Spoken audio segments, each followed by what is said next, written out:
Welcome back to part 2 of the Miner's Gambit, chapter 5 of a Thora Silentblade tale. The town was only a few hours away, so the sun was still up when they reached Wilted Gulch. Thora sat in the driver's seat again, the wagon loaded up once more with gifts for the townsfolk. As they reached the outskirts of town, the scene before them was barely recognizable as the Wilted Gulch they had arrived at just a few days ago. People milled about everywhere, at least 10 times as many folks in the streets as before. Friendly neighbors greeting each other with a smile and a wave, folks shopping and stopping to chat.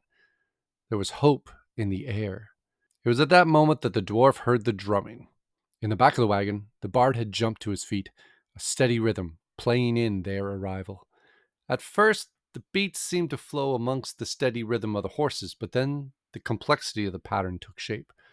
The Dragonborn's voice slid in and out of the beats, telling the tale of their victory over the raiding bandits. Allendale might have been off the other night, but right now the bard had the town eating out of his hand. Cheers were going up from upper windows, and the folks in the street started clapping, waving arms, and following along behind the wagon as they made their way to Sheriff Dean's office. "Back so soon?" called out the sheriff, as Debbie Dean hobbled out of her door to greet them. She was still using a crutch, and a little surprised to see them already. Allendale filled the sheriff in on the past few hours and brought her back to the cart to show what they had found. Dean had a list of personal items that the folks in town had submitted as having been taken, and the crew in the back of the wagon were able to find everything amongst the piles of recovered treasures. Thora made sure to mention the water source they had found, certain that in a dry place like Wilted Gulch, it might be helpful to have a nearby spring water source.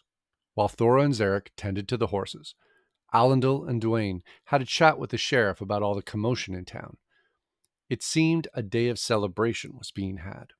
Sheriff's Day, and they would be invited. Joining Dean over at her brother's tavern, the heroes found the party had already started.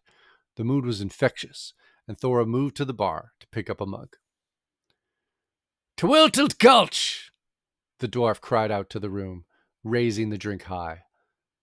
It was good to see everyone in such a good mood. Settling in by a card game with a drink and some wool, the soldier pulled out some knitting needles and passed the time, learning about the game. Duane tried his hand at a few rounds of cards, a game called the Gambit of Wilbur, but lost a bit of gold to the experienced players at the table.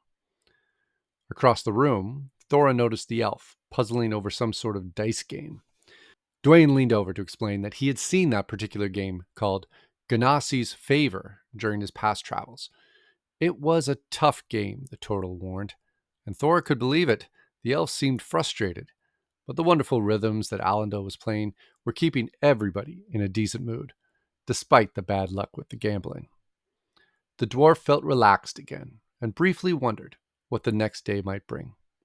Perhaps there would be some time to work at the forge. That was Thora's usual way of making herself useful to the locals.